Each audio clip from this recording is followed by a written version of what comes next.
Hello, నేను మీ CS రావు. Kid pro quo అనగానే గుర్తొచ్చేది జగన్మోహన్ రెడ్డి గారు. ఇప్పుడు ఆ జాబితాలో కేటీఆర్ గారు దూసుకొస్తున్నారు. ఏ క్షణమైనా ఆయన అరెస్ట్ చేసేటువంటి అవకాశం ఉంది.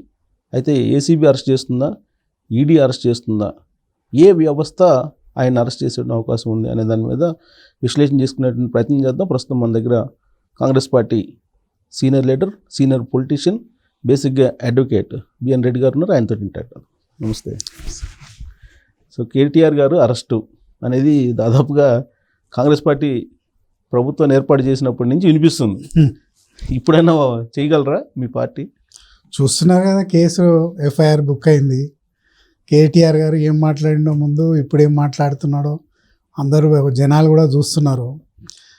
గతంలో ఎప్పుడైతే మా కాంగ్రెస్ గవర్నమెంట్ ఏదైతే గవర్నర్కి లెటర్ రాసిండ్రో ఇట్లా ఎంక్వైరీ చేయాలని చెప్పి, మీ అప్రూవల్ రావాలని చెప్పి చేస్తే, అప్పుడే కేటీఆర్ గారు వచ్చి నేనేం తప్పు చేయలేదు, కావాలంటే నేను పోతాను, వామప్ చేసుకుంటాను, చేసి పాదయాత్ర చేస్తా అన్నాడు. బాగా చాలా ధైర్యవంతుడు అనుకున్నాం మేము కూడా.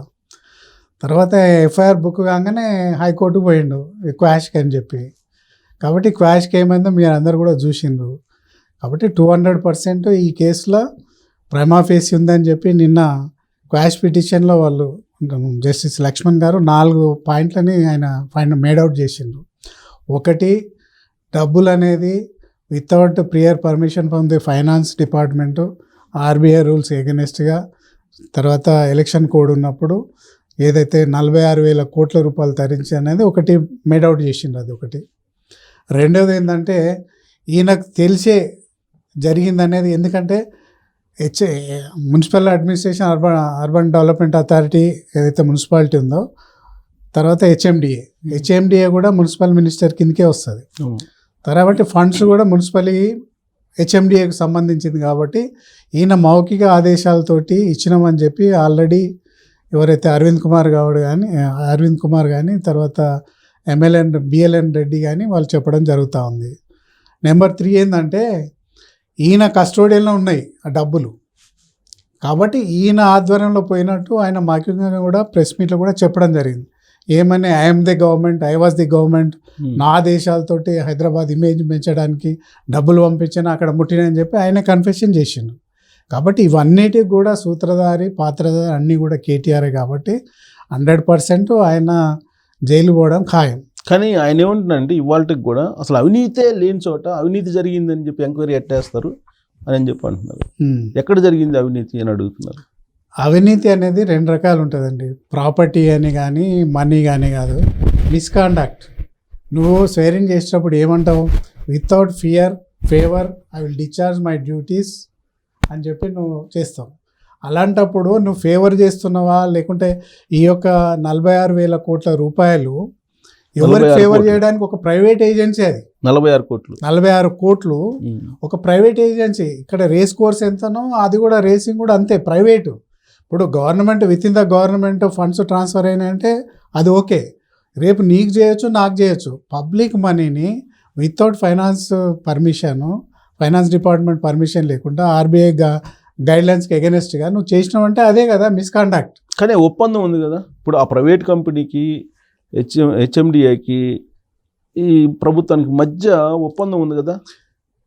ఫిబ్రవరి 2023 ఏదైతే అగ్రిమెంట్, ట్రైపార్టైట్ అగ్రిమెంట్ ఏదైతుందో, అప్పుడు municipal administration plus Greenko government, ఏది ఈఎంయు, ఈ ముగ్గురు మధ్య ట్రైపార్టైట్ అగ్రిమెంట్ ఉండే. అగ్రిమెంట్ అయిన తర్వాత ఈ గ్రీన్కో నాకు లాస్ అయిందని చెప్పి ఆయన వెళ్ళిపోవడం జరిగింది. మళ్ళీ 2024లో అయింది ఫస్ట్ రేస్. 9, 10, 11, 12 4 రేసులు యాక్చువల్గా 24లో అయింది. 23లో ఫిబ్రవరిలో అయింది. తర్వాత సెకండ్ది ఈ 25లో ఉండేది. సో ఫిబ్రవరిలో ఉండే, 24 ఫిబ్రవరిలో ఉండే. సో దానికి కావాల్సిన దానికి ఏదైతే స్పాన్సర్ అయితే గ్రీన్కో ఉన్నాడో ఆయన బ్యాక్అవుట్ అయ్యింది. ట్రైపార్టైట్ అగ్రిమెంట్లో గవర్నమెంట్, తర్వాత ఈ రేస్ వాళ్ళు ప్లస్ ఈ గ్రీన్కో వాళ్ళు ఎవరు బ్యాక్అవుట్ అయ్యిండు వాళ్ళనే షూ చేస్తాడు. ఎవరైతే వాళ్ళు ఎవరు ఈ రేస్ వాళ్ళు, ఆయన బ్యాక్అవుట్ అయినప్పుడు గవర్నమెంట్ తీసుకోవాల్సిన అవసరం ఏముంది? యాజ్ ఏ గవర్నమెంట్ హెచ్ఎండిఏ కానీ, మున్సిపల్ అడ్మినిస్ట్రేషనే కానీ ఇవ్వాల్సింది లిమిటెడ్ కాంట్రాక్ట్లా రోడ్డు కానీ అక్కడ ఇన్ఫ్రాస్ట్రక్చర్ కానీ సేఫ్టీ కానీ సెక్యూరిటీ వీళ్ళ బాధ్యత. ఏదైతే స్పాన్సర్ చేస్తాడో ఎవరైతే ఈ గ్రీన్ కో వాళ్ళు ఉన్నారో బ్యాక్అవుట్ అయినప్పుడు వాళ్ళు చూజ్ చేస్తారు, వాళ్ళని చూజ్ చేయాలి. మనకేం సంబంధం? 50 కోట్లు పంపించాల్సిన అవసరం మనకేముంది అక్కడ? కానీ ఇది హైదరాబాద్ బ్రాండ్ ఇమేజ్ని పెంచడానికి నేను ఇనిషియేటివ్గా తీసుకొని చేశాను. ఇక్కడ అవినీతి ఎక్కడ జరిగింది? ఇప్పుడు ఆ అమౌంట్ ఈరేస్ కంపెనీకి వెళ్ళినాయా వెళ్ళలేదా అనేది ఆయన అడుగుతున్నారు. అందుకే అండి ఇప్పుడు ఆర్టికల్ 299 ఏం చెప్తుంది, కొన్ని బిజినెస్ రూల్స్ ఉంటాయి. గవర్నమెంట్ నడిపించేటప్పుడు 5 సంవత్సరాలు కస్టోడియన్ వచ్చాడు. పబ్లిక్ ప్రాపర్టీ, ప్రైవేట్ ప్రాపర్టీ కాదు కదా. నీ ఇష్టం వచ్చినప్పుడు గ్రీన్ కోర్ పంపిస్తా, లేకుంటే ఈ రేస్కు పంపిస్తా, లేకుంటే రేస్ కోర్సు పంపిస్తా అంటే కాదు కదా. సర్టెన్ రూల్స్ ఫాలో అవ్వాల్సిన అవసరం ఉంది. నువ్వు కస్టోడియన్, నువ్వు ప్రజల మనీ వితౌట్ అప్రూవల్ హెచ్ఎండిఏ కానీ ఎవరు కానీ 10 కోట్ల కంటే ఎక్కువ కూడా ఇక్కడ పంపించడానికి లేదు. విత్ ఇన్ ది గవర్నమెంట్ అది కూడా. ఇప్పుడు నువ్వేం చేసినావు, వేరే కంట్రీకి ఫారెన్ కరెన్సీని వితౌట్ ఆర్బీఐ రూల్స్కి ఎగనెస్ట్గా నువ్వు పంపించినావు అంటే అది క్రిమినల్ మిస్కాండక్ట్ కిందకి వస్తుంది కదా. అంటే ప్రాసెస్లో తప్పు ఉంది అంతే, కరప్షన్ జరగల. 100% అయింది. నువ్వు ఎందుకు పంపించినావు ఎవరికి తెలుసా? ఇప్పుడు ఎంక్వైరీ జరిగితేనే కదా తెలిసేది. గ్రీన్ కో వాడు పోయింది కాబట్టి వాడిని షూ చేస్తారు కదా వాళ్ళు. ఈ రేస్ వాళ్ళు ఎవరిని షూ చేస్తారు? ట్రైపార్టైట్ అగ్రిమెంట్లా నువ్వు బ్యాక్ అయితే ఉన్నావు కాబట్టి నువ్వు నాకు ఇవ్వాలని చెప్పి నిన్ను ఇది చేస్తారు, కానీ గవర్నమెంట్ని కాదు కదా. కాబట్టి 100% ఏదో కిక్ బ్యాక్స్ ఉన్నాయి కాబట్టి ఈ యొక్క గ్రీన్ కో వాళ్ళని తప్పియడానికి ఈయన ఆదరబాదల ఎలక్షన్ ముందు 50 కోట్ల రూపాయలు, 55,046 ప్లస్ 8 కోట్లు 55 కోట్ల రూపాయలు అప్పనంగా ఆయన పంపించడం అనేది జరిగింది. అక్కడ ప్రైమా ఫేస్ ఉందని చెప్పి లక్ష్మణ్ గారు కూడా మేడౌట్ చేయడం జరిగింది అక్కడ. ఇంకో పాయింట్ ఏంటంటే కేటీఆర్ గారు అనేది ఇప్పుడు మీరు ఏదైతే 55 కోట్లు లేకపోతే 46 కోట్లు చెప్తున్నారో అవి ఈ రేస్ అకౌంట్లో పడ్డాయా లేదా? పడ్డాయి. ఇక్కడ మిస్యూజ్ జరగలేదు. 1.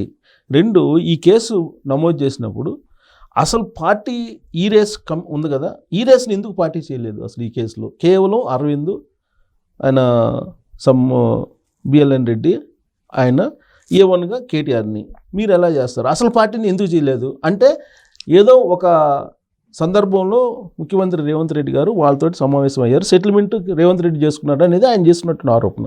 ఒకటి ఇక్కడ సుబ్బారావు గారు రేవంత్ రెడ్డి గారిని కలిసిన తర్వాతనే ఈ కేసు అనేది బయటకు వచ్చింది. వీళ్ళకి డబ్బులు ఏంది కేసు అని చెప్పి అంతా ఎంక్వైరీ చేయమని చెప్పి ఆర్డర్ చేస్తేనే ఇదంతా బయటకు వచ్చింది. ఎప్పుడైతే వీళ్ళు ఆర్బిట్రేషన్ ఏదైతే కాల్ఫర్ చేసిరో ఈ రేస్ వాళ్ళు ఆర్బిట్రేషన్ మాకు ఈ డబ్బులు కట్టాలని చెప్పి చేసిండ్రో అప్పుడు పార్టీనే కాదు, హెచ్ఎండిఏ కాదు, ఏదైతే ఉన్నారో ఎవరైతే బ్యాక్అవుట్ అయినరో ఏదైతే గ్రీన్ కో వాళ్ళు పోయినరో వాళ్ళు పార్టీ. ఎప్పుడైతే గవర్నమెంట్ రూల్స్ ప్రకారంగా ఏదైనా కాంట్రాక్ట్ తోటి ఏదైనా అగ్రిమెంట్ ప్రకారంగా పోతేనే అది గవర్నమెంట్ చేసినట్టు. ఈడ వితౌట్ కాంట్రాక్టు 3 తారీఖు 20 కోట్లు, 11 తారీఖు ఒక 23 కోట్లు, 43 కోట్ల రూపాయలు, 45 కోట్ల రూపాయలు వితౌట్ అగ్రిమెంటు లేదు. ముందే డబ్బులు పంపేయడం. తర్వాత రెండోది రూల్స్కి ఎగనెస్ట్గా ఫైనాన్స్ డిపార్ట్మెంట్ అప్రూవల్గా లేకుండా నువ్వు తీసుకుపోయి, సపోజ్ మీరు ఉన్నారండి ఈ ఛానల్లో, మీ ఇక్కడ ఉన్నట్టే డబ్బులు మీరు రోజుకు 200 రూపాయలు టీకో దేనికో ఖర్చు పెట్టాలని ఉంటుంది. మీ ఎండీకి తెలియకుండా 5,000 రూపాయలు ఖర్చు పెడితే అది misconduct criminal breach of trust కిందకి వస్తుంది కదా. 100% వస్తుంది అది. కాబట్టి అప్పుడు రేవంత్ రెడ్డి గారు మా ముఖ్యమంత్రి ఏమన్నాడు, మీరు ఆర్బిట్రేషన్ అన్నారు, ఏం చేసుకుంటారో చేసుకోరి, గవర్నమెంట్కి సంబంధం లేదు, ఇల్లీగల్ మనీ అక్కడ ట్రాన్స్ఫర్ అయింది వితౌట్ గవర్నమెంట్ అప్రూవల్. ఇల్లీగల్గా వాళ్ళ హోదాని మించి కూడా ఏ ఫైనాన్స్ అప్రూవల్ లేకుండా, ఆర్బీఐకి ఇన్ఫర్మేషన్ లేకుండా ఫారెన్ కరెన్సీని హెచ్ఎండీలో కొంత ఆఫీసర్లతో కలిసి మౌఖిక ఆర్డర్స్ తోటి కేటీఆర్ గారు పర్సనల్గా పంపించిన మనీ అది. కాబట్టి బ్రీచ్ ఆఫ్ కాండక్ట్ కింద, బ్రీచ్ ఆఫ్ ట్రస్ట్ కిందకి వస్తుంది. ఇది criminal breach of trust. Same ఇలాంటిదే ఒక ఇన్సిడెంట్ నేను మీకు గుర్తు చేస్తాను. ఇప్పుడు గవర్నమెంట్ పంపించినట్టు కాదు, ఇండివిజువల్గా కేటీఆర్ వాళ్ళిద్దరు కలిసి ముగ్గురు కలిసి పంపించినట్టు లెక్క ఇది. కాదు, అది కాదు కదా, హెచ్ఎండి అకౌంట్ నుంచి వెళ్ళి. అవును, ఎక్కడి నుంచి నువ్వు ఎట్లా ఇల్లీగల్గా పంపించినావు? నువ్వు బీయింగ్ ఏ ఆఫీసర్, కస్టోడియన్ నువ్వు ఏదైతే ఉన్నావో, నువ్వు నీకు పరిమితిని మించి ఎవరికో ప్రైవేట్ ఏజెన్సీ, అది కార్ రేస్ అనేది ప్రైవేట్ వాడు. అది ఎవరు పంపించారు? అరవింద్ గారు పంపించారు. పంపించండు. ఈయన నోట్ ఫైల్ ఉంది కదా, నోట్ ఫైల్ ఉంది, కన్ఫెషన్ చేసాను పబ్లిక్లో. నేను హైదరాబాద్ ఇమేజ్ని పెంచడానికి అది చేసిన ఇది చేసిన, రాబోయే రోజుల్లో ఎలక్ట్రికల్ కార్స్ ఇక్కడ రావడానికి నేను చేసిన 700 కోట్ల రూపాయలు ప్రాఫిట్ వచ్చింది ఇండైరెక్ట్గా నెల్సన్ సర్వే వాళ్ళు నాకు పంపించారు అన్నాడు. మళ్ళీ 700 కోట్ల నీకు ప్రాఫిట్ వస్తే వీనికి 100 కోట్లు లాస్ ఎట్లా వచ్చింది అనేది కూడా ఆలోచించాల్సిన అవసరం ఉంటుంది.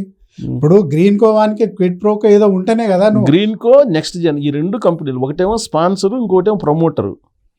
ఇంకొకటి ఇక్కడేం తెలుసా, గ్రీన్ కో వాళ్ళు ఏదైతే అనిల్ వారు ఎవరైతే ఉన్నారో ఆయన గ్రీన్ కోలో one of the director. Sunil అండి, అనిల్ ఒకరు ఉన్నారు. ఇద్దరు కలిసి ఏం చేసిండ్రు, ఆ గ్రీన్ కో కంపెనీకి ఇది నెక్స్ట్ జెన్ కో ఏదైతే ఉందో కంపెనీ 2 నెలల ముందే ఫామ్ చేసిరు. ఇది డైరెక్ట్ గ్రీన్ కో కూడా సంబంధం లేదు. ఇది ఎందుకు 2020లో అగ్రిమెంట్ జరిగింది కదా, జరిగింది. గ్రీన్ కో ఏదైతే ఫామ్ అయిందో దీని ద్వారా ఏదైతే బ్రాంచ్ ఏదైతే నెక్స్ట్ జెన్ కో ఏదైతే ఉందో దాని ద్వారా చేసుకున్నారు వీళ్ళు. గ్రీన్ కో అనేది green co one of the వాళ్ళ కంపెనీ, కానీ ఒకటేమో ప్రమోటర్, ఇంకోటేమో స్పాన్సర్ కింద తీసుకున్నారు. అది 2 నెలల కింద వచ్చినటువంటి కంపెనీ అది. వాళ్ళకు లేకుంటే వాళ్ళు బ్యాక్అవుట్ అయినప్పుడు వాళ్ళని షూ చేయాలి కదా. అందుకే నా మచిలీపట్నం వెళ్ళి నిన్న ఏసీబీ వాళ్ళు సోదాలు చేశారు. అంతే కదా. క్విడ్ ప్రో కింద ఇప్పుడు 41 కోట్ల ఎలక్ట్రల్ బాండ్స్ అని చెప్పి నిన్న మొన్న తెలుస్తా ఉంది మనకు. అది ఉన్నదా, ఇంకేదైనా ప్రాపర్టీస్ డీలింగ్ ఉన్నదా అనేది బయటకు వస్తుంది. ట్రైపార్టీ అగ్రిమెంట్ డివైడ్ చేసినప్పుడు ఎవరైతే డివైడ్ అని వాళ్ళని షూ చేస్తారు, కానీ వాళ్ళ తరపున నువ్వు డబ్బులు ఇల్లీగల్గా పంపించడం అనేది క్రైమ్. ఇది మీకున్న ఇన్ఫర్మేషన్ ప్రకారం ఇప్పుడు ఆ గ్రీన్ కోకి కేటీఆర్ గారికి ఏంటి రిలేషన్? ఓన్లీ ఫైనాన్షియల్ డీలింగ్స్ అయినా లేదా ఇతరత్ర రిలేషన్స్ ఉన్నాయంటారా? మాకు తెలిసినప్పుడు చాలా ల్యాండ్స్ కూడా డీలింగ్ అయినట్టు మాకు తెలిసిన వస్తూ ఉంది. ఎందుకంటే ఈ 50 కోట్లు అంత ఎలక్షన్ డిక్లేర్ అయిన తర్వాత అంత తొందరగా పంపించాల్సిన అవసరం లేదు, నెంబర్ 1. రెండోది ఏదైతే కుక్కట్పిల్ల కూడా ఏదో ల్యాండ్ గురించి కూడా డీలింగ్ జరిగిందని వింటా ఉన్నాం, 240 ఎకరాలు. దాంట్లో కూడా కేటీఆర్ ఇండైరెక్ట్గా వాళ్ళకి సెటిల్మెంట్ చేస్తున్నారని చెప్పి, దాదాపు ఎన్ఐ ఆఫీస్ ఉంది కదా, దాని బ్యాక్ సైడ్ ఒక ల్యాండ్ ఉంది. దాంట్లో కూడా గ్రీన్ కో వాళ్ళు ప్రైమ్ ప్రాపర్టీస్ తోటి అగ్రిమెంట్ చేసుకున్నారు అన్నది కూడా ఒకటి కథనం మనకు వస్తూ ఉంది అది. కాబట్టి దాని వెనకాల ఇంకా చాలా ఉన్నాయి. కాబట్టి ఎలక్ట్రల్ బాండ్స్ ఇచ్చిన 2 నెలలకే ఈ యొక్క గ్రీన్ కో వాళ్ళు వచ్చి దీని స్పాన్సర్గా వచ్చిండ్రు.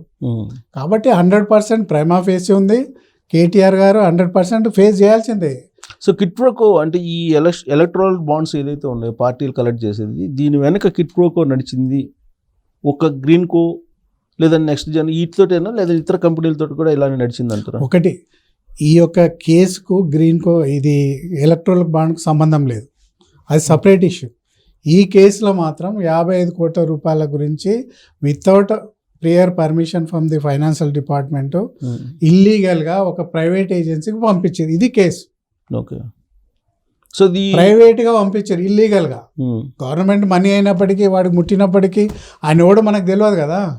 వితౌట్ రూల్స్ అన్ని డివైడ్ చేసి నువ్వు ప్రైవేట్ కంపెనీకి పంపించినావు, వాడు ఏం చేస్తాడో మనకు తెలియదు కదా. సో బీయింగ్ అడ్వకేట్ మీరు ఇప్పుడు దీంట్లో ఎన్ని సంవత్సరాలు జైలు శిక్ష పడే అవకాశం ఉంది కేటీఆర్కి? మోర్ దాన్ 10 years ఉంది కదా. 409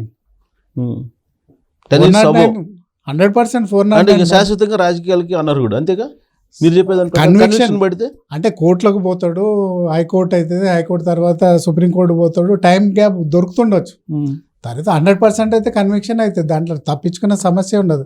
ఈడ 2 కేసులు ఉన్నాయండి. ఒకటి ఈడీ ఎంటర్ అయింది, వాళ్ళ సిస్టర్ కవిత కేసుకి ఈయన కేసుకి.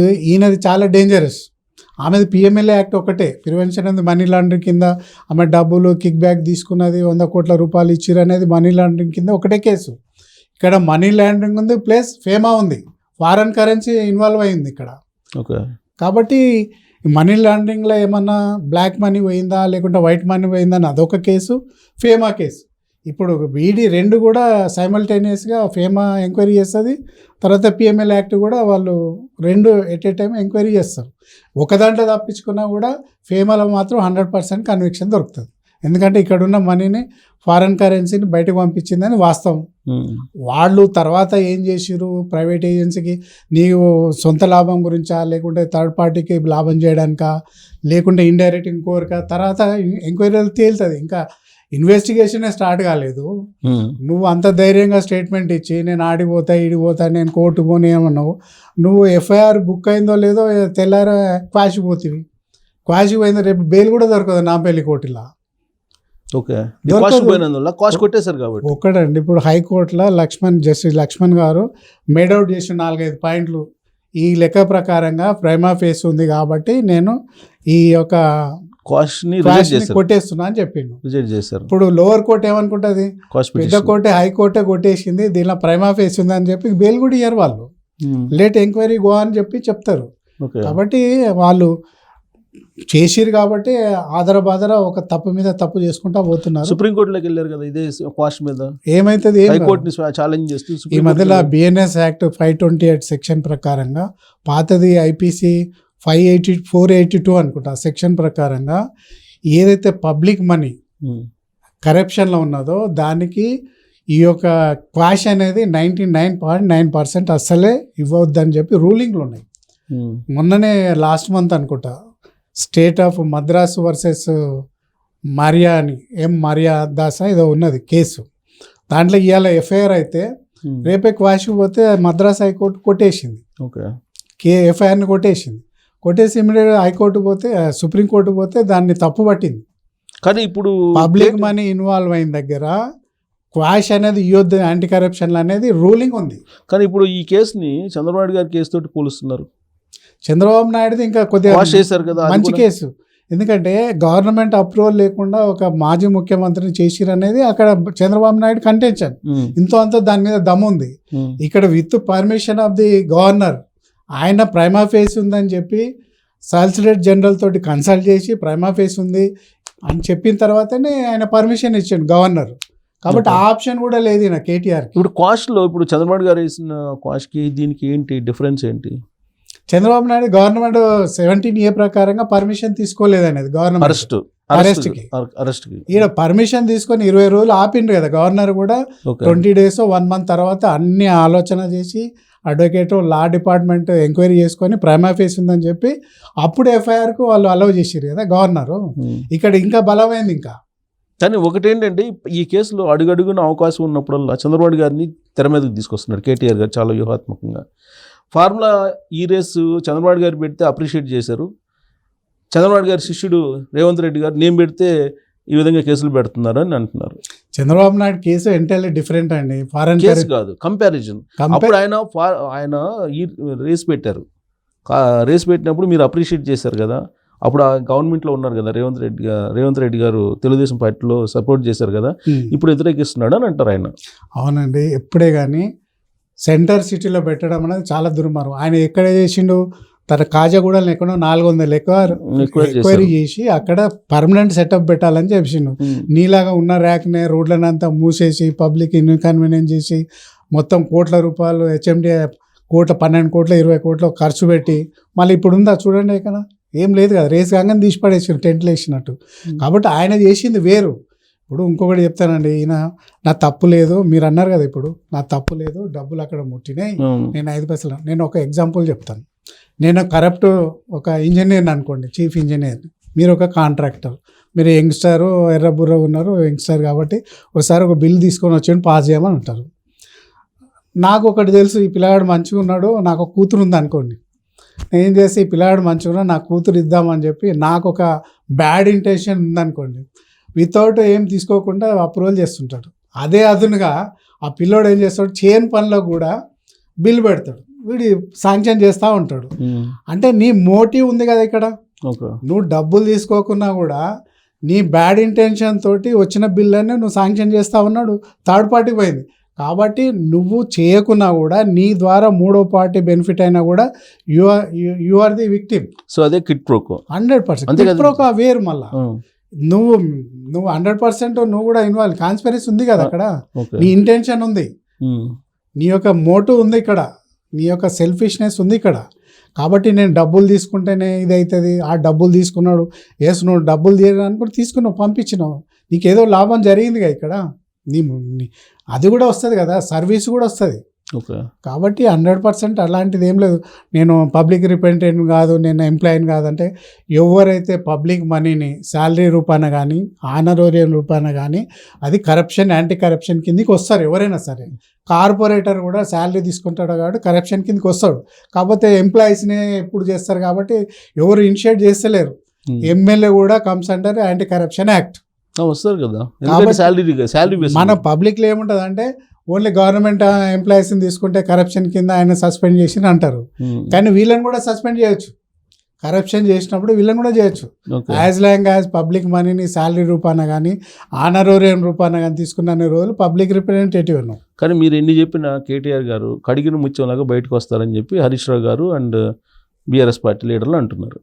ఆ ముత్యం దేవుడేరు కానీ వాళ్ళు అదే చెప్తారు. ఇక కడుగున ముత్యం అంటే ఏమన్నా బురదలకి వెళ్ళి వచ్చిరా వీళ్ళంతా, బురదలకి వెళ్ళి వచ్చిండ్రా వీళ్ళంతా, ఏదో డిఫెండ్ చేసుకోవడం అనుకుంటారు. కాకపోతే వాళ్ళే ఎవిడెన్స్ కిందకి వస్తారండి.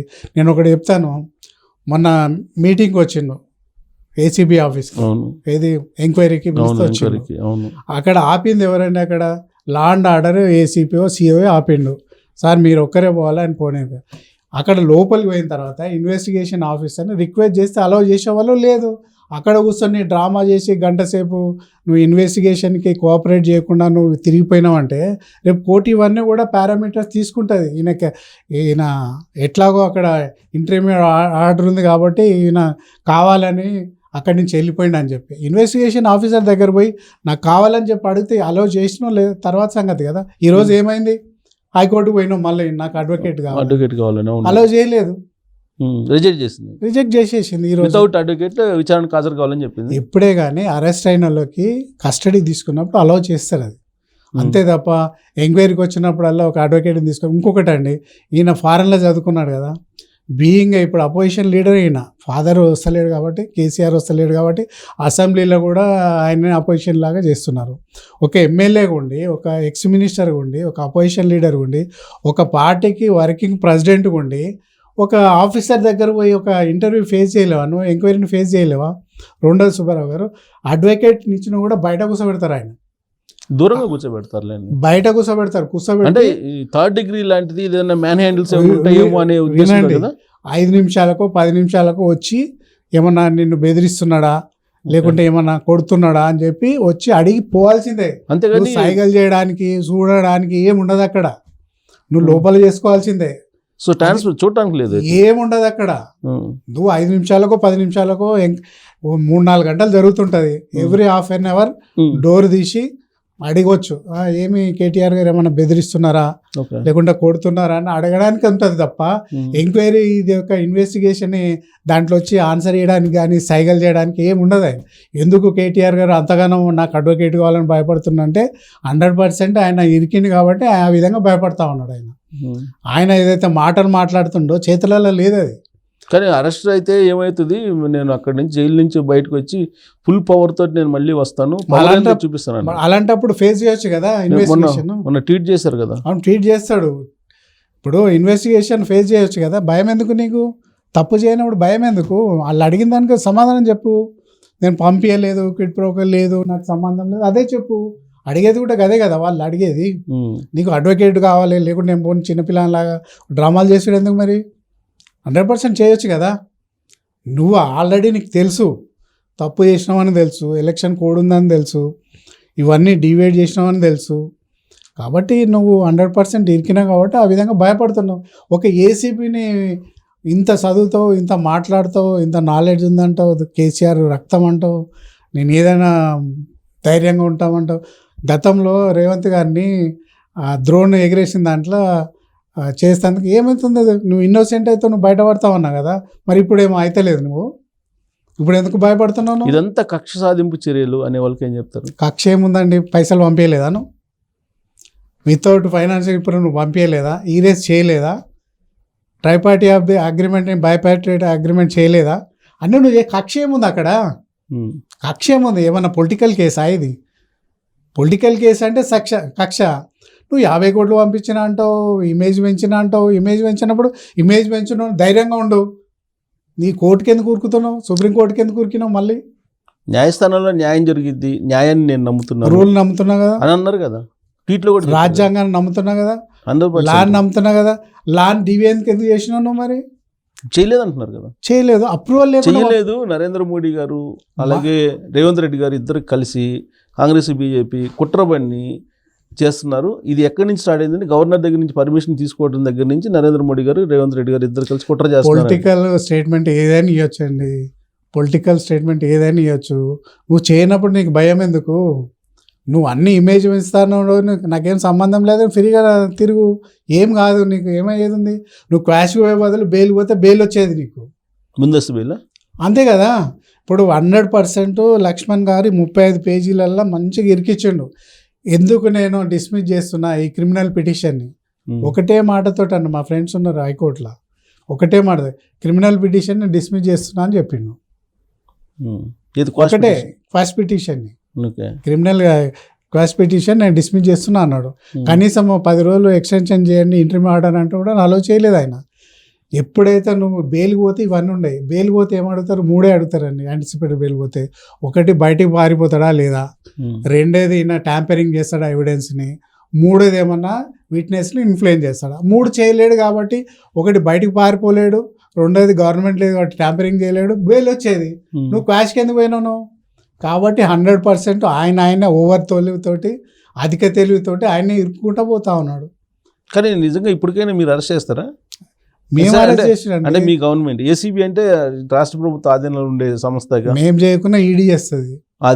అది నేను చెప్తుంది, మేము చేయకుండా ఈడీ చేస్తుంది. ఈడీ అక్కడే కదా బీఆర్ఎస్ వాళ్ళు అంటుంది. అంతే కదా, వీళ్ళిద్దరు కలిసి రాష్ట్ర కేంద్ర ప్రభుత్వాల్లో నాటకం ఆడుతున్నాయని కదా. సుబ్బారావు గారు, మీకు తెలుసు, దాదాపు 30 ఏళ్ళ నుంచి మీరు జర్నలిజంలో ఉన్నారు.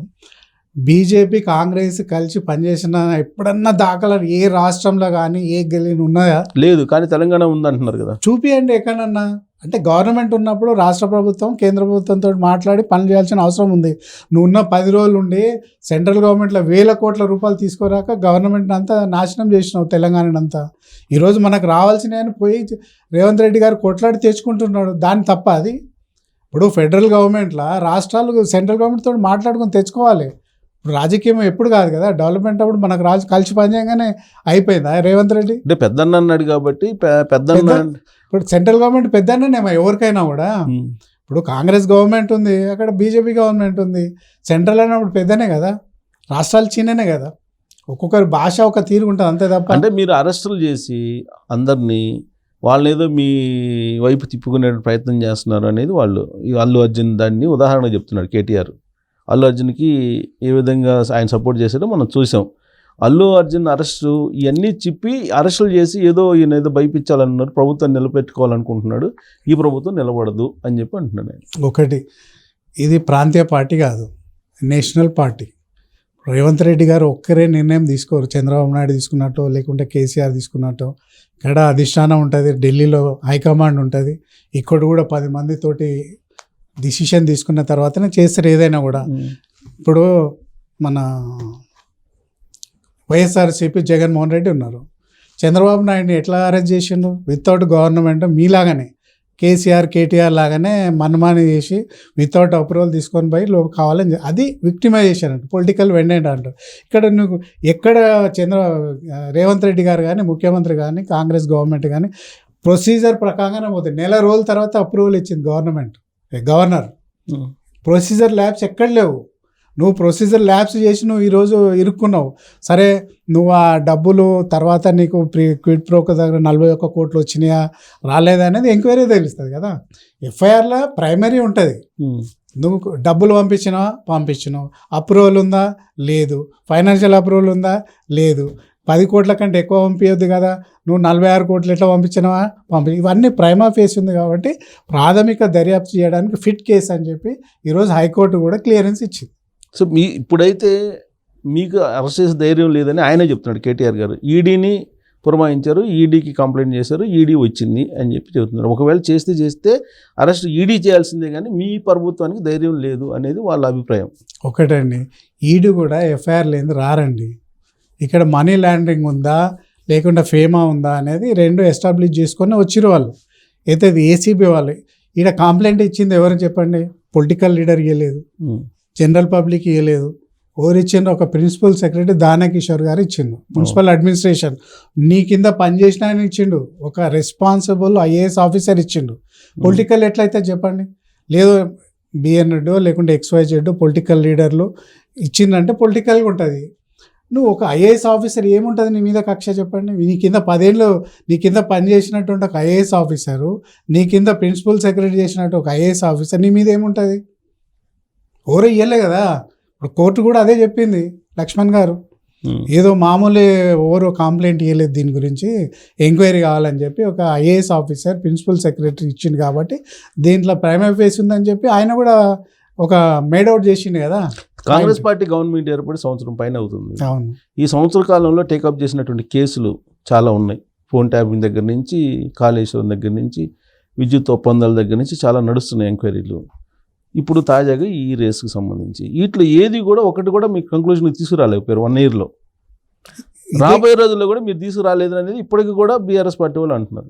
ఒకటి కాళేశ్వరం మీద ఘోష్ కమిటీ ఎంక్వైరీ నడుస్తుంది, కంప్లీట్ కాలేదు అది ఇంకా.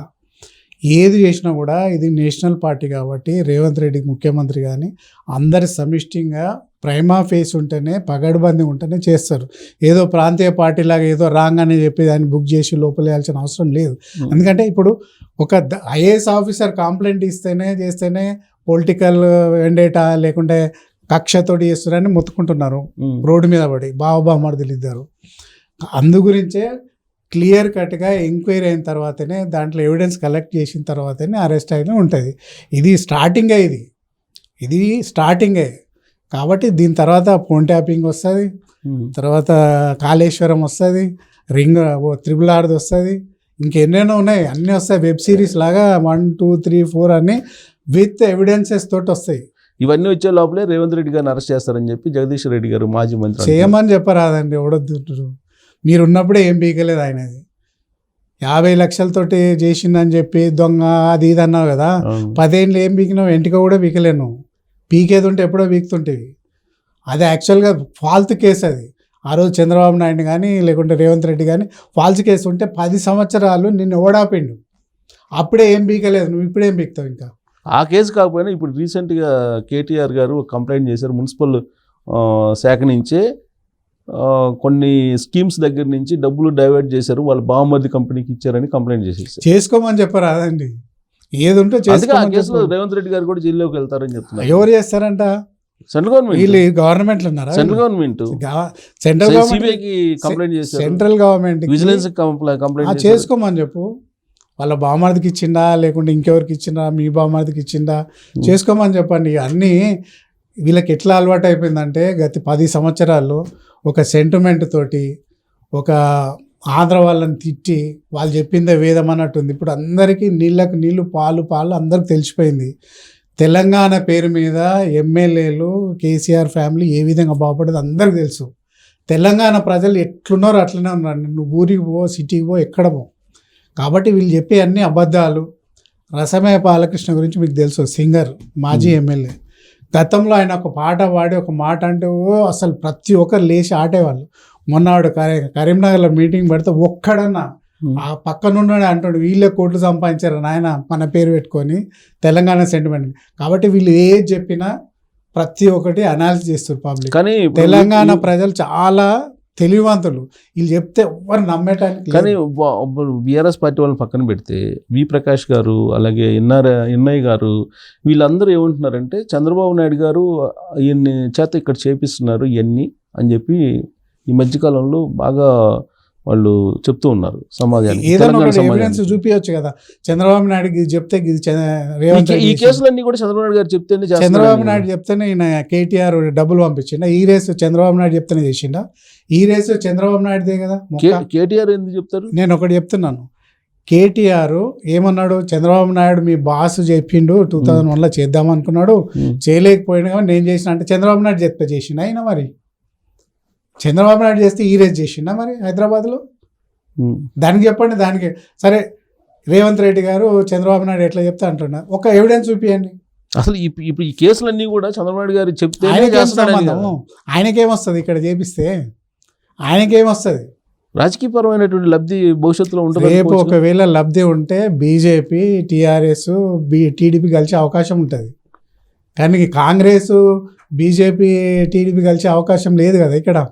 ఎందుకంటే అక్కడ చంద్రబాబు నాయుడు గారు బీజేపీ తోటి ఉన్నాడు కదా, కాంగ్రెస్ తోటి ఎందుకు లాలిచ్చి ఉంటాడు ఆయన? కానీ ఇది ఎందుకు మరి పాలిటీషియన్ చంద్రబాబు నాయుడు గారు. మరి వి ప్రకాష్ గారు కానీ ఎన్ఐ గారు కానీ వీళ్ళందరూ ఏం మాట్లాడతారంటే చంద్రబాబు నాయుడు గారు రిమోట్ రేవంత్ రెడ్డి ఆయన చెప్పినట్టే చేస్తున్నారు. ఈ అరెస్టుల పరంగా కానీ ఎంక్వైరీలు కానీ చంద్రబాబు నాయుడు గారు చెప్తేనే చేస్తున్నారు అనేది కదా వాళ్ళు చెప్తుంది.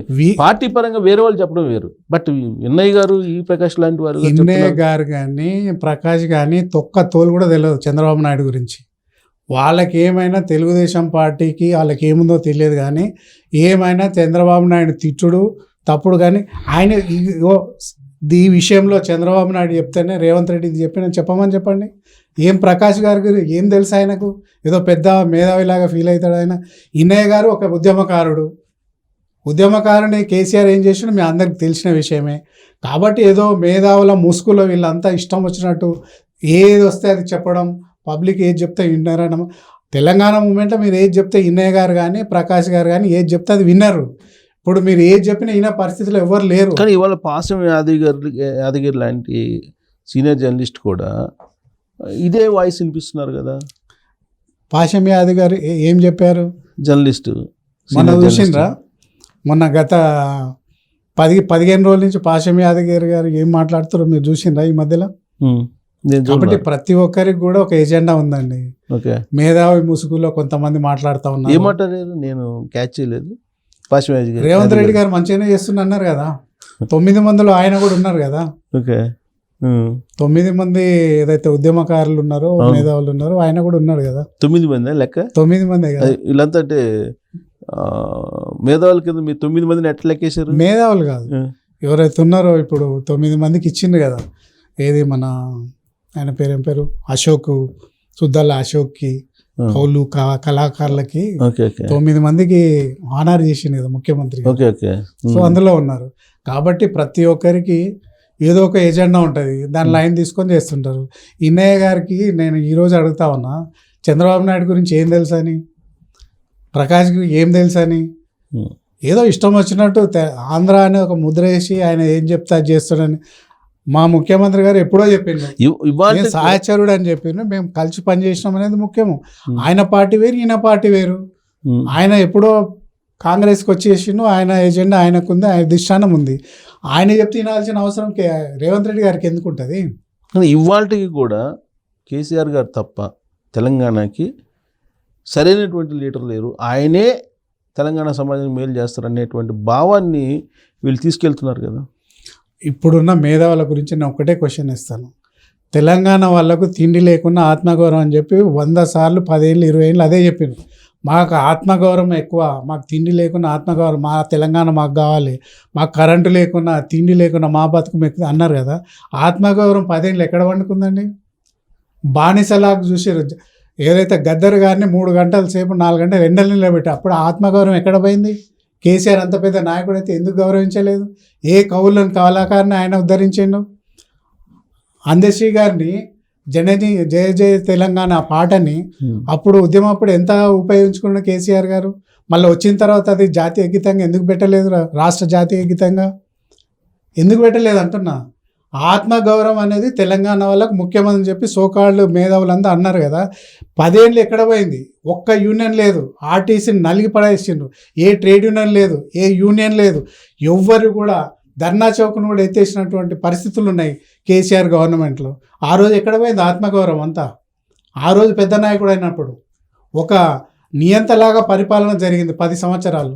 అప్పుడు ఎవరు సపోర్ట్ చేయలేదండి. కానీ అది నియంతలాగా కాదని చెప్పి ఇప్పుడు తెలుస్తుంది. కాంగ్రెస్ పార్టీ 1 year పరిపాలన తర్వాత చూస్తే కేసీఆర్ గారే అద్భుతమైన పరిపాలన అందించగలిగారు, ఆయనకి మాత్రమే అవగాహన ఉందని చెప్తున్నారు. ఈవెన్ తెలంగాణ తల్లి విగ్రహం రూపకల్పనలో కూడా సోనియా గాంధీని పెట్టి చూపిస్తున్నారు. ఇదియా మాకు తెలంగాణకి అని చెప్పి అడుగుతున్నారు. ఓకే అండి, ముఖ్యమంత్రి గారు రేవంత్ రెడ్డి గారు వచ్చిన తర్వాత తెలంగాణ గీతం లేకుండే 10 ఏళ్ళు. వచ్చిన తర్వాత ఏదైతే ఆ పాట ఉందో అందశ్రీ రాసిన పాటని మా జాతీయ గీతంగా, రాష్ట్ర జాతీయ గీతంగా చేసిండు. అది కూడా ఆంధ్ర వాళ్ళ మ్యూజిక్ ఉంది, ట్యూన్స్ ఉన్నాయి. సరే, ఆంధ్ర వాళ్ళు చెప్పేది అదే కదా. వాళ్ళకి ఓన్లీ ఆంధ్ర తెలంగాణ తప్ప వాళ్ళకి వేరేది రానేది అదే ఒక పాట. రెండోది తెలంగాణ తల్లి విగ్రహం అంటున్నారు కదా, ఎందుకు అఫీషియల్గా నువ్వు చేయలేదు? గెజిట్లో తీసుకురాలేదు. ఎందుకు తీసుకురాలి? మేము తీయలేదు కదా, ముందుగా చూపించారు కదా, గెజిట్ లేదు. కాకపోతే అవును, అఫీషియల్గా ఉండాలి కదా. అఫీషియల్గా ఇప్పుడు మాకు పాలపిట్ట అని చెప్పి ఆ రోజు పక్షిని అలౌట్ చేసినాం. మరి ఇది మా తెలంగాణ తల్లి అని చెప్పి గెజిట్లో ఎందుకు తీసుకురాలేదు? పాటను ఎందుకు తీసుకురాలేదు? అంటే చక్రవర్తి లాగా నేనే రాజు నేనే మంత్రి అన్నట్టు 10 సంవత్సరాలు సాగించారు వాళ్ళు. ఆయనకంటే అంతా తెలుసు అంట. వాళ్ళకు మేము తెలంగాణ బిడ్డలమే, ఏదో అప్పుడు ఉద్యమంలో ముందున్నా కాబట్టి 2 సంవత్సరాలు ఒకసారి ఏమో ఉద్యమం ముసుగులు వచ్చిండు, రెండోసారి చంద్రబాబు నాయుడిని మళ్ళీ వస్తుండు కత్తులు పెట్టుకొని వచ్చిండు, రెండోసారి అయిండు, మూడోసారి నీ కథ అంతా తెలిసిపోయింది. ఈరోజు గతంలో మీ యొక్క 2014 వీళ్ళ యొక్క ఎఫిడేవిట్ చూడండి, వీళ్ళ ఫ్యామిలీది, ఇప్పుడు చూడండి ఎన్ని కోట్లు. ఉద్యమం చేస్తే ఉన్న ఆస్తులు ఊడిపోతాయండి. స్వాతంత్రం నడుస్తున్నప్పుడు, ఉద్యమం నడుస్తున్నప్పుడు 1000 కోట్లు ఉద్యమంలో ఖర్చు పెట్టినటువంటి ఫ్రీడమ్ ఫైటర్స్ ఉన్నారు. వీళ్ళకేమో పేపర్లు వస్తాయి, టీవీలు వస్తాయి, బంగ్లాలు వస్తాయి, కార్లు వస్తాయి, 20 లక్షల వాచ్లు వస్తాయి. వస్తాయండి, కష్టపడితే వస్తాయి. అంటే ఎమ్మెల్యే అయిన తర్వాత బిజినెస్ చేయొచ్చా మీరు? చట్టం ఉందా? పీపుల్స్ రిప్రజెంటేటివ్ యాక్ట్ ఏం చెప్తుంది? ఒక ఎమ్మెల్యే అయిన తర్వాత కానీ ఒక మంత్రి అయిన తర్వాత నువ్వు ఏ బిజినెస్ చేయడానికి లేదు. నువ్వు బిజినెస్ చేయలేదు, ఏం చేయలేదు. 20 లక్షల వాచ్ ఏడికెళ్ళి వచ్చింది? కోట్లు ఏడికెళ్ళి వచ్చినాయి? 200-300 కోట్లు పెట్టి ప్యాలెస్ ఎట్లా కట్టిరు? 30 ఎకరాలు ఉన్నట్టు ఫామ్ హౌస్ 200 ఎకరాలు ఎట్లా అయింది? కాబట్టి అన్ని పబ్లిక్ తెలుసండి. ఇవాళ రేపు ప్రతి ఒక్కరి దగ్గర చిన్న ఆండ్రాయిడ్ ఫోన్ ఉంది. బట్ ఏదైతే మీరు పరిపాలన సాగిస్తున్నారో అది డైవర్షన్ పాలిటిక్స్ అంటున్నారు. ఇప్పుడు హైడ్రాది ఉంది, నెగిటివ్ వచ్చేసింది, తర్వాత రుణమాఫీ మీద పెద్ద డ్రైవ్ జరుగుతుంది. అది డైవర్షన్ చేయడానికి అల్లు అర్జున్ లాంటి వాళ్ళని అరెస్ట్ చేసేసి మొత్తం ఇష్యూని చర్చ లేకుండా చేసాడు. డైవర్షన్ పాలిటిక్స్ అంటారు కదా, రేపు రాబోయే ఎలక్షన్లో డైవర్షన్ పాలిటిక్స్ చేస్తే మమ్మల్ని ఉడగొడతారు కదా. మీకెందుకు బాధ? మేము డైవర్షన్ చేస్తున్నామా? నువ్వు 10,000 ఇస్తే 12,000 ఇస్తాను, 15,000 ఇస్తా అన్నది నిజమే. కాకపోతే ఆడ నువ్వు చేసినటువంటి జీడిపి మాది అంతా దేశమంతా 6% ఉంటే 20% నువ్వే అంటే కదా. సరే, నువ్వు చెప్పిన మేము కూడా నామినాం కొన్ని రోజులు. అపోజిషన్లో మా దగ్గర అయితే ఉండదు కదా డేటా. నిజంగా 20% జీడిపి ఉంది కాబట్టి మనం 15,000 ఇవ్వచ్చు అని అనుకున్నాము. ఇప్పుడు చూసేవరకు లేదు కాబట్టి ఉన్నది ఉన్నట్టు మీకు వైట్ పేపర్ కూడా ఇవ్వడం జరిగింది. 12,000 ఇప్పుడు ఇస్తున్నాం. నెక్స్ట్ ఇయర్ మంచిగా వస్తే 15,000 ఇస్తామో ఇంకెక్కువ ఇస్తాము. ఎందుకంత కొట్లాట? డివియేషన్ పాలిటిక్స్ చేస్తే 5 ఏళ్ళ తర్వాత మళ్ళీ మేమైతే పబ్లిక్లో పోవాలి కదా. దానికి నువ్వు ఇప్పుడు చెప్పాల్సిన అవసరం ఏమొచ్చింది? కానీ మీ ప్రభుత్వం ప్రాసిక్యూషన్ విషయంలో కానీ అలాగే ఇన్వెస్టిగేషన్ విషయంలో కానీ వెనకబడినట్టు అనిపించట్లేదా? ఎందుకంటే ప్రభాకర్ రావు గారిని ఇంతవరకు తీసుకురాలేకపోయారు మీరు ఫోన్ ట్యాపింగ్ విషయంలో. తర్వాత చాలామంది ఇప్పుడు ఇంతవరకు ఎవరిని మీరు అరెస్ట్ చేయలేకపోయారు, సంవత్సరం పైన దాటిపోయిన తర్వాత. మరి ఇవి మీ ప్రభుత్వానికి డ్రాబ్యాక్ కదా. ప్రభాకర్ రావు గారు ఏందండి, ఆయన బయట ఉన్నాడు, క్యాన్సర్ పేషెంట్ అని ఉన్నాడు. వాళ్ళకు ఏదైతే సెంట్రల్ స్టేట్ వాళ్ళు అయితే పోయి చేసేంత పరిస్థితి లేదు. ఇప్పుడు ఇంటర్పోల్ ఆఫీసర్ పోయి తీసుకురావాల్సిన అవసరం ఉంటుంది. దానికి ఇంకా ఎంక్వైరీ నడుస్తుంది. ఇదేదో భారత్ పోల్ అని చెప్పి నేను అనౌన్స్ చేశాను. ఇంటర్పోల్ ఆఫీసర్ భారత్ పోల్, ఇంటర్పోల్ని భారత్ పోల్ కింద మార్చి నిన్న అనౌన్స్ చేశాను కేంద్ర హోంశాఖ. అంటే డైరెక్ట్గా స్టేట్ పోలీసులు కూడా వేరే దేశంలో ఉన్న వాళ్ళతోటి కాంట్రాక్ట్ తీసుకొచ్చే వెసులుబాటు ఏదో ఇంకా నడుస్తుంది. ఇన్వెస్టిగేషన్ నడుస్తుంది. కొంతమంది జైల్లో ఉన్నారు. రాధాకృష్ణ గారు ఇంకా జైల్లో ఉన్నారు, భుజంగరావు కానీ తిరుపతి అన్న కానీ అంతా జైల్లోనే ఉన్నారు. కాబట్టి ఎన్ని రోజులు తప్పించుకుంటారండి. కాకపోతే టైం బీయింగ్గా బయట ఉంటారు. ఫస్ట్ వికెట్ కేటీఆర్ గారు అనుకోవచ్చా? అందులో కూడా ఆయనే కదా ఐటీ మినిస్టరు, అన్నిట్లో ఆయనే కదా. అరెస్ట్ పర్వంలో ఫస్ట్ స్టేట్ గవర్నమెంట్ తీసుకున్న దాంట్లో ఆయనే మరి ఫస్ట్ వికెట్ ఆయనే కదా. ఇప్పుడు ఎప్పుడు ఓపెనింగ్ బ్యాట్స్మెన్ అతన్ని. ఓపెనింగ్ బ్యాట్స్మెన్ అటు కాదు, దాన్ని అది కూడా చెప్పాడు ఆయన. మేము కూడా అనుకున్నాం చాలా. ఆయన ఏం చెప్పాడంటే వాళ్ళు వేసే బాల్స్ని బట్టి మా బ్యాటింగ్ అనేది ఉంటుందని చేసుకోమను, బ్యాటింగ్ చేసుకోమని చెప్పి. రన్అట్ అవుతాడా, క్లీన్ బౌల్డ్ అవుతాడా? నాకు తెలిసినంత క్లీన్ బౌల్డే. రన్అట్ కూడా కాదు, రన్అట్ అయితే కొద్దిగా సింపతి ఉంటుంది. ఎంపైర్ తప్పు చేశాడు ఆయన, ఎల్బిడబ్ల్యూ కాదు, అవన్నీ ఉంటాయి. కాబట్టి ఇది క్లీన్ బౌల్డ్ వికెట్ ఇది. సో ఎప్పుడు అరెస్ట్ రేపా ఎల్లుండా లేకపోతే ఇంకా టైం తీసుకుంటారా? పోలీసు వాళ్ళు రేపు చేయొచ్చు, ఎప్పుడైనా చేయొచ్చు. అరెస్ట్ మాత్రం ఖాయమండి. ఎందుకంటే హైకోర్టే దాన్ని రాష్ట్రం మొత్తం మేడౌట్ చేసింది. తిరగబడుతుందేమో మీ మీద. ఎందుకు తిరగబడతారండి? అరెస్టు నిరసిస్తూ దేనికి? మేమన్నా చేసినామనా? వాళ్ళు ఏం చేసిరని? ప్రజల గురించి ఏదైనా పోరాటం చేస్తే ప్రజలు తిరగబడతారు. మొన్న ఒక్కటే చెప్తానండి, ఈరోజు ప్రెస్ మీట్లో ఏం చెప్తాడు, నా కేసు నేను కొట్లాడుకుంటా, మనకు ముఖ్యం రైతులు ముఖ్యం, 15,000 వచ్చిన దాకా పోరాటం చేయాలంటుండు. శుద్ధులు చెప్తున్నాడు. మొన్న అసెంబ్లీలో ఏమన్నాడు, రైతు గురించి, రైతు భరోసా గురించి తుమ్మల నాగేశ్వరరావు 10 సార్లు లేచి మీరు సూచనలు ఇవ్వండి, ఎంత ఇవ్వాలి, ఎవరికి ఇవ్వాలని చెప్తే లేదు ఈ కేసు గురించే, ఈ రేస్ గురించే మీరు మాట్లాడాలని చెప్పి బైకాట్ చేసిపోయిన అంటే లోపల ఒకటి బయట ఒకటి నీ ఇష్టం వచ్చినట్టు మాట్లాడుతున్నారు. ఈ పబ్లిక్ చూస్తున్నారు ఎంతమందిని చూత చేసారో అందరికి తెలుసు. ఇక చూత ఎవడు కాడు తెలంగాణ పబ్లిక్. అదేదో అసెంబ్లీ గంటక నిమిషానికి ₹1,00,000 ఖర్చు అవుతుందంట. ఆయన గురించి అసెంబ్లీని బైకాట్ చేసిపోయాను. రైతు భరోసా గురించి ఎందుకు కొట్లాడలేదు అసెంబ్లీలో? ఈరోజు శుద్ధపూసలాగా మాట్లాడుతున్నారు బయటకు వచ్చి, నా కేసు నేను చూసుకుంటా, మీరు రైతుల గురించి పోరాటం అని. అంటే నీ ఇష్టం అన్నమాట. ఏది వస్తే అది కింద పడ్డా అదే. హైదరాబాద్లో ఒకటి ఉంటుంది, నేను మాట్లాడలేను కానీ కింద పడ్డా అదే, పైన పడ్డా అదే. కాదు, ఇప్పుడు ఇదంతా ఓకే మీరు చెప్తున్నారు. అసలు రేవంత్ రెడ్డి గారి ప్రభుత్వం పడిపోతుందని చెప్పి మళ్ళీ స్టార్ట్ చేశారు కదా వాళ్ళు. పడిపోబోతుంది మళ్ళీ ఆయనకి ముఖ్యమంత్రి పదవి ఉండదు, దించేస్తున్నారు ఆయన్ని. పోతుంది వీళ్ళకెందుకు బాధ ఉంటే మాకే ఉంటుంది కదా, ఎలా పడిపోతుంది అంట. రాహుల్ గాంధీ అసలు అపాయింట్మెంట్ ఇవ్వట్లేదు రేవంత్ రెడ్డి. సరే ఇయ్యాడు, సో ఆయన్ని మార్చేయబోతున్నారు. మారుస్తారు. మీకేందుకు గవర్నమెంట్ అయితే ఉంటుంది కదా, మీకెందుకు బాధ?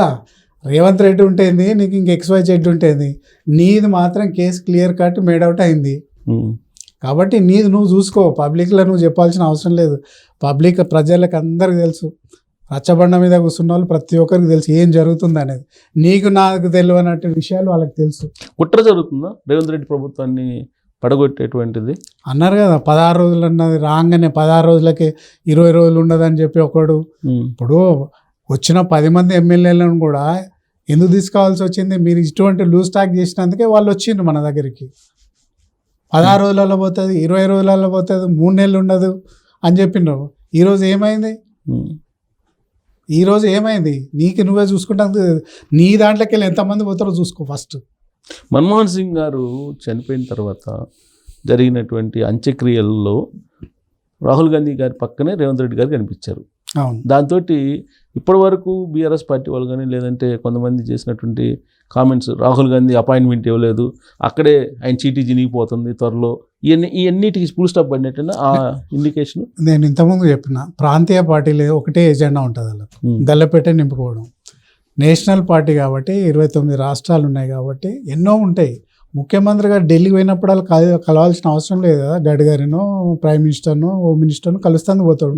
పోయినప్పుడల్లా 29 రాష్ట్రాలు రాహుల్ గాంధీ కానీ వాళ్ళంతా చూసుకునే పరిస్థితి ఉంటుంది. ప్రతిసారి ముఖ్యమంత్రి అయినంత మాత్రాన పోయి వాళ్ళ టైం వేస్ట్ చేసేది ఉండదు కదా. ఏదైనా పర్టికులర్గా ఉన్నప్పుడు పోయి కలుస్తాడు. దానంత మాత్రాన వీళ్ళంతా ఊహించి ఆడేదో ఈయన పిఏగా పనిచేసినట్టు, రాహుల్ గాంధీ ఫోన్ చేసి నీకు ఆయనకి ఇస్తలేను, నేను కేటీఆర్కి చెప్పినట్టు, హరీష్ రావుకి చెప్పినట్టు, అన్నీ తెలిసినట్టు ఆయన ఇస్తలేడని చెప్పి వీళ్ళు చెప్తూ ఉంటారు. వాళ్ళు ఏదో వేషాలు వేస్తూ ఉన్నారు బాబా మరుదులు, కానీ వర్కౌట్ అయ్యే పరిస్థితి లేదు. ఇప్పుడు కాంగ్రెస్ పార్టీకి సంబంధించిన సీఎంలు ఉన్నారు, ఇప్పుడు కర్ణాటక ఉన్నారు. బట్ మన్మోహన్ సింగ్ గారు చనిపోయినప్పుడు వీళ్ళందరూ వెళ్ళారు. ప్రత్యేకించి రేవంత్ రెడ్డి గారు ఒక్కరే రాహుల్ గాంధీ పక్కకు నిలబడ్డాడు. ఏంటి వెహికల్ పిలిచారట కదా, పిలిచి పక్కన నుంచోబెట్టుకున్నారట కదా. అదే ప్రేమ ఉంటేనే పిలుచుకుంటారు కదా. మరి రేవంత్ రెడ్డి మీద ప్రేమ ఉంది కాబట్టి కనిపించుంటాడు, రమ్మని ఉంటాడు. అంతేనా? ఈ రాష్ట్రంలో ఇలాంటి కామెంట్లు వస్తున్నాయి కాబట్టి వాటికి శాశ్వతంగా ఫుల్ స్టాప్ పడాలి. డెడ్ బాడీ దగ్గర ప్రొసిషన్లో కూడా అలాంటి ఆలోచన చేసి, అందులో రాహుల్ గాంధీ అలాంటి రాజకీయాలు చేయడు. ఏదో రా రేవంత్ అని పిలిచింటారు అంతే తప్ప లేదో మొరుగుతురు అని చెప్పి ఇలా చేయడానికి ఆయన ఇలా మీద కాన్సన్ట్రేషన్ కూడా చేయడు రాహుల్ గాంధీ. ఏది బాబా మరుదులు ఇట్లా అంటారు సార్, నన్ను దగ్గరకు తీసుకో అని చెప్పాల్సిన అవసరం లేదు, ఆయన తీసుకోవాల్సిన అవసరం ఆయనకు అంతకంటే లేదు. కానీ చిన్న రాష్ట్రం అండి, 17 ఎంపీలు పెద్ద ఇదే. కానీ కాంగ్రెస్ పార్టీలో కూడా అంతర్గతంగా రోజు జరిగిన దాన్ని బాగా సీరియస్గా అంతర్గతంగా చర్చించుకుంటున్నారు కదా. చాలామంది ఉన్నారు భారతదేశంలో కాంగ్రెస్ పార్టీకి సంబంధించినటువంటి లీడర్లు చాలామంది ఉన్నారు. బట్ రేవంత్ రెడ్డిని ఎక్కువ ఆయన ప్రాధాన్యత ఇవ్వటం అనేది చర్చ జరుగుతున్నదా? మరి మాకున్నాయి 3 రాష్ట్రాల ముఖ్యమంత్రులు, హిమాచల్ ప్రదేశ్ ఒకటి, కర్ణాటక ఒకటి. సిద్ధరామయ్య గారు పోయినరా లేదో తెలియదు. ఉన్న ముఖ్యమంత్రికి ఆలోచన పిలుచుకొని నిలబడ్డాడు. దాంట్లో పెద్ద ఆలోచన చేయాల్సిన అవసరం ఏం లేదు దాని గురించి. అంతా పోస్ట్ మార్టం చేసి ఎందుకు నిలబెట్టిండు, ఎందుకు దగ్గరికి తీసుకున్నారు అంటే ప్రాధాన్యత ఇచ్చుంటారేమో. 100% ఇస్తారు కదా. ఇప్పుడు ఈరోజు ఏదైనా గవర్నమెంట్ ఉందంటే పెద్ద గవర్నమెంట్ అంటే తెలంగాణ కర్ణాటకనే కానీ మాకున్నది కాబట్టి ప్రియారిటీ ఉంటుంది కదా లీడర్కి కూడా. అందులో రేవంత్ రెడ్డి గారు యంగ్స్టర్, రాబోయే రోజుల కేంద్ర రాజకీయం చేసే అవకాశం కూడా ఉంటుంది ఇంకా 10 ఏళ్ళ తర్వాతనో 15 ఏళ్ళ తర్వాతనో. కాబట్టి యంగ్స్టర్స్ని అప్గ్రేడ్ చేసుకుంటుండే కదా. మీకేమో ఆ కోణం నుంచి కనిపిస్తుంది. బీఆర్ఎస్ పార్టీ వాళ్ళకి ఏమో సూట్ కేసులు ఎక్కువగా మోస్తున్నాడు కాబట్టి ఆయన దగ్గరకు తీసుకున్నాడు అనేది. వీళ్ళేమో ఫామ్ హౌస్కి మోసేది, అదే అలవాటు అందరికి ఉందనుకుంటారు వీళ్ళంతా. కాబట్టి అంతే తేడా. పచ్చ కామర్లు వచ్చినాక అంత పచ్చగా కనిపిస్తుంది అన్నట్టు ఈ కేసీఆర్కు కేటీఆర్కి వీళ్ళందరికీ. ఇప్పుడు నేను ఒకటి చెప్తానండి, ఇంతవరకు కేసీఆర్ గారు ఒక్క మాట మాట్లాడతలేడు. దేని గురించి అంటారు? అసెంబ్లీకి రాడు. తర్వాత ఇవన్నీ కేసులు వస్తుంటే కూడా అదే నిజంగా కూడా కవిత కేసు లేకుంటే కానీ, లేకుంటే కేటీఆర్ కేసులో ఎలాంటి దమ్ము లేకుండా మాత్రం ఈరోజు దుమ్ము లేపుతుంటే వచ్చి బయటికి. కాబట్టి ప్రైమా ఫేస్ ఉంది కాబట్టి నేనెందుకు రిలీజ్ కావాలని చెప్పి ఆయన ఒక్క నీ సొంత కన్న తండ్రే బయటకు వస్తలేడు మీరు చేసిన దొంగ పనులకు. కానీ ఆయన బయటకు రాపోయినా ఆయన గురించి తెలంగాణ సమాజం ఆలోచిస్తుంది అని కన్న పాపానికి ఆయన లోపలుండి ఏదో చేసుకుంటాడు, కానీ పబ్లిక్లో రాలేని పరిస్థితి మీరే తీసుకొచ్చారు అన్న చెల్లెళ్ళు కలిసి. ఆ పెద్ద మనిషికి ఉద్యమకారుడు, రాష్ట్రాన్ని తెచ్చిన మునగాడు, మేము కూడా ఒప్పుకుంటాం, కాదంటలేము. రాష్ట్రాన్ని దేవుడు ఆయన పెద్దన్నని అందరికి తెలుసు. కానీ ఆయనను బయటికి తీసుకొచ్చేంత పబ్లిక్లో రానటువంటి గలీజ్ పనిలో నువ్వు నీ చెల్లె చేస్త్రీ. ఆయన బయటకు వచ్చే ముఖం కూడా లేకుండా అయిపోయాయి. రాడంటారా బయటికి? ఏ ముఖం పెట్టుకొని వస్తాడు? ఏమని వస్తాడు? నిజానికి కూడా సుబ్బారావు గారు, కేటీఆర్ గారు చేసింది తప్పు కాకపోతే, కవిత గారు చేసింది తప్పు కాకపోతే 100% వచ్చి దుమ్ము దొరుకుతుండే ఆయన వచ్చిన భాషలో. పక్కా చెప్తున్నాను. ఆయనకు తెలుసు, అన్నీ తెలుసు కాబట్టి, ఇన్ అండ్ అవుట్ తెలుసు కాబట్టి వీళ్ళు నా కడుపున చెడగొట్టిండి అనుకుంటుండవచ్చు నాకు తెలిసినంత వరకు. అందుకే బయట రావట్లేదండి. అంతే కదా. కానీ వాళ్ళు అట్టు కాదు కదా, రేవంత్ రెడ్డి గారిని సీఎంగా చూడలేక, అది కూడా రేవంత్ రెడ్డి గారి మొహం చూడకుండా ఉండాలి అనే ఉద్దేశంతో రావట్లేదు అని అంటారు కదా. అదే డైజెస్ట్ అయితే లేదు, రెండోది ఫేస్ చేసే కెపాసిటీ లేదనుకోవచ్చు కదా, అందుకే రావట్లేదు అంటారు. అంతే కదా, రెండు ఉంటాయి. ఇప్పుడు గ్రీడీ, అరే అమ్మ నా కొడుకు కాలేదు, ఆడు రైతు పిల్లగాడు అయింది అనేది ఒకటి ఉంటుంది. రెండోది ఫేస్ చేసే కెపాసిటీ లేనప్పుడు కూడా రారు బయటికి. మా రేవంత్ గారు కూడా ఒకటంటే రెండు అనే కెపాసిటీ ఉంది. భాష కానీ, యాస కానీ, సబ్జెక్ట్ కానీ, దేనికైనా సై అయినా, దేనికంటే సై అంటారు. ఇప్పుడు ఒకవేళ ఇవాళ రేపు లేదా 2 రోజుల్లోనూ కేటీఆర్ గారిని అరెస్ట్ చేస్తారు అనుకుందాం. ఓకే, నెక్స్ట్ రాష్ట్రంలో జరగబోయే పరిణామాలు ఎలా ఉంటాయి? ఏముండే జీరో ఉంటుంది, ఏముండదండి. పబ్లిక్ ఏమైనా ఎజెండానా ఇది? తెలంగాణ ఆంధ్ర కొట్లాటనా ఇది? తెలంగాణ పోరాటమా, రాష్ట్ర పోరాటమా? నీ సొంత లాభాల గురించి అన్ని తప్పులు చేసుకుంటా రాష్ట్రాన్ని ఖజానా ముంచేసి ఇష్టం వచ్చినట్టు కాంట్రాక్టులు ఇచ్చి 1,00,000 కోట్ల కాళేశ్వరం కూలగొట్టి ప్రజాధనాన్ని అంతా భ్రష్టు పట్టించి ఇంకా పబ్లిక్ వస్తారంటే వీళ్ళ గురించి ఎవ్వడు రాడండి. ఎవ్వడు no sympathy, no empathy. Political స్టేట్మెంటా లేదంటే ఇంటెలిజెన్స్ స్టేట్మెంట్? అది రెండు అనుకోండి. ఎవ్వరు రారు, మీరు రాసుకోండి. రేపు వాళ్ళే వస్తారు, జగదీశ్వర్ రెడ్డి, XYZ ఉంటారు కదా తాపేదారులంతా. సో పొలిటికల్ గా మీకు కౌశిక్ రెడ్డి పొలిటికల్ గా మీకు మైలేజ్ ఇస్తుంది అనుకుంటున్నారా అరెస్ట్?